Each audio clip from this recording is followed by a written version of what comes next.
கபீர்தாஸ் அருவ நிலையில் ஆழ்ந்த ஈடுபாடு கொண்டிருந்தார். கிருஷ்ணரை பற்றி சொன்னால் அவர், நான் ஏன் அவனை வழிபட வேண்டும்? கோபியர் கைகொட்டி தாளமிட்டனர். அதற்கேற்ப குரங்கை போல் நடனமாடியவன்தானே அவன் என்பார். உருவக் கடவுளை வழிபடுபவர்களுடன் நான் உருவவாதியாக இருக்கிறேன். அருவத்தை நாடுபவர்களுடன் அருவவாதியாக இருக்கிறேன். விஷயம் என்ன தெரியுமா? எல்லா மதங்களையும் சிறிது கடைபிடித்து பார்க்க வேண்டும். எல்லா பாதை வழியாகவும் போய் பார்க்க வேண்டும். சொக்கட்டா நாட்டத்தில் ஒரு காய் எல்லா கட்டங்களையும் கடக்காவிட்டால் எப்படி நடு இடத்தை அடைய முடியும்? அப்படி சுற்றி காய் ஒருமுறை நடு இடமாகிய சொர்க்கத்தை அடைந்த பிறகு எதனாலும் அதை வெட்ட முடியாது. யோகிகள் இருவகை. பகூதகர், குடீசகர். பல்வேறு இடங்களுக்கு தீர்த்த யாத்திரை செல்கின்ற, மனத்தில் இன்னும் அமைதி கிடைக்காத சாதகர்கள் பகூதகர்கள். பல்வேறு இடங்களிலும் சுற்றி மனத்தை ஒருமுகப்படுத்தியவர்கள், அமைதி கண்டவர்கள், எங்கும் அலையாமல் ஓரிடத்தில் நிலையாக தங்கி சாதனைகள் செய்பவர்கள் குடீசகர்கள். ஒரே இடத்தில் தங்குவதில்தான் அவர்களுக்கு ஆனந்தம். தீர்த்த யாத்திரைகளில் அவர்களுக்கு எந்த விருப்பமும் இல்லை.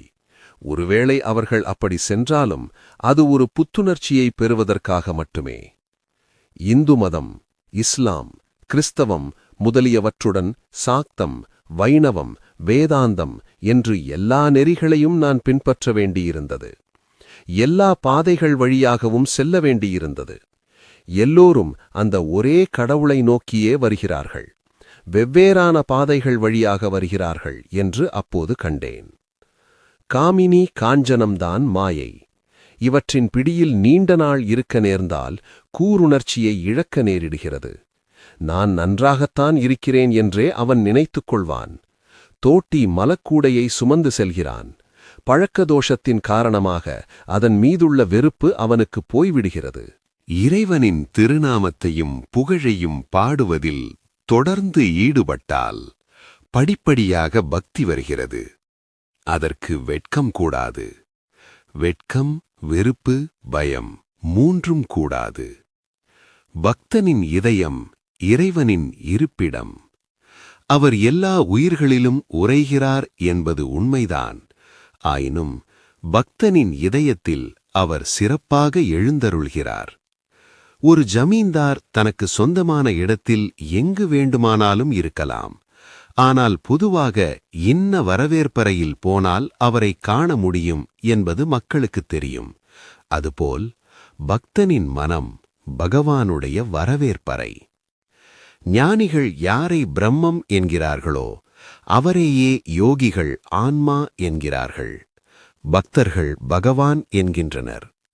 ஒரே பிராமணன் பூஜை செய்யும்போது பூஜாரி, சமையல் செய்யும்போது அவன் சமையல்காரன். ஞான நெறியை பின்பற்றுபவனான ஞானி இது அல்ல, இது அல்ல என்று பகுத்தறிகிறான். பிரம்மம் இது அல்ல, அது அல்ல, உயிர்களல்ல, உலகமல்ல என்று ஆராய்ந்து அவனது மனம் நிலைப்படுகிறது, ஒடுங்குகிறது, சமாதி வாய்க்கிறது. அப்போது பிரம்மஞானம் உண்டாகிறது. பிரம்மம் சத்தியம், ஜகத் மித்யா, நாமரூபங்களெல்லாம் கனவு போன்றவை என்ற உறுதியான உணர்வு பிரம்மஞானியிடம் இருக்கும். பிரம்மம் என்ன என்பதை வார்த்தைகளால் விளக்க முடியாது. பிரம்மம் ஓர் உருவக்கடவுள் என்றும் சொல்லிவிட முடியாது. ஞானிகள் இவ்வாறு கூறுகிறார்கள். ஆனால் பக்தர்கள் எல்லா நிலைகளையும் ஏற்றுக்கொள்கிறார்கள். விழிப்பு நிலையும் உண்மை என்று கொள்கிறார்கள் அவர்கள். இந்த உலகம் கனவு போன்றது என்று அவர்கள் சொல்வதில்லை. இந்த உலகம் இறைவனின் மகிமை என்று பக்தர்கள் கூறுகின்றனர். வானம், நட்சத்திரம், சந்திரன், சூரியன், மலை, கடல், உயிரினங்கள் அனைத்தையும் இறைவன் படைத்திருக்கிறார். அவரது மகிமை உள்ளே நம் இதய நடுவில் அவர் இருக்கிறார். வெளியிலும் இருக்கிறார். அவரே 24 தத்துவங்களாக, உயிர்களாக, உலகமாக ஆகியுள்ளார் என்று உயர்ந்த பக்தர்கள் கூறுகின்றனர். பக்தர்கள் சர்க்கரையை சுவைக்க விரும்புகிறார்கள், சர்க்கரையாக ஆக விரும்புவதில்லை. பக்தனின் நிலை என்ன தெரியுமா? பகவானே, நீ எஜமான், நான் உன் சேவகன். நீ என் தாய் தந்தை, நான் உன் பிள்ளை. நீ முழுமை, நான் உன் அம்சம் என்கிறான் பக்தன். நான் பிரம்மம் என்றெல்லாம் சொல்வதை பக்தன் விரும்புவதில்லை. யோகிகள் பரமாத்மாவை அடைய முயற்சி செய்கிறார்கள். ஜீவாத்மா பரமாத்மாவுடன் இணைவது யோகம்தான் அவர்களின் லட்சியம். யோகி உலகியல் விஷயங்களிலிருந்து மனத்தை பின்னால் இழுத்து பரமாத்மாவில் நிறுத்த முயல்கிறான். அதனால்தான் ஆரம்ப காலத்தில் தனிமையான இடத்திற்குச் சென்று அசைவில்லாத ஆசனத்தில் அமர்ந்து மனத்தை மற்ற எண்ணங்களிலிருந்து விடுவித்து தியானம் செய்கிறான். ஆனால் இருப்பது ஒன்றுதான், பெயரில்தான் வேறுபாடு. யார் பிரம்மமோ அவரே ஆன்மா, அவரே பகவான். ஞானியின் பிரம்மம், யோகியின் பரமாத்மா, பக்தனின் பகவான் எல்லாம் ஒருவரே.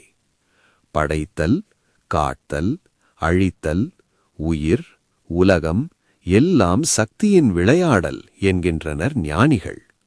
ஆராய்ந்து பார்த்தால் இவையெல்லாம் கனவு போன்றவை. பிரம்மம் ஒன்றே உள்ளது, மற்ற எதுவும் கிடையாது.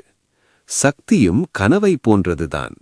ஆனால் 1000 ஆராய்ச்சி செய்தாலும் சமாதி நிலைமை அடையாமல் சக்தியின் எல்லையை விட்டு வெளியே வர முடியாது.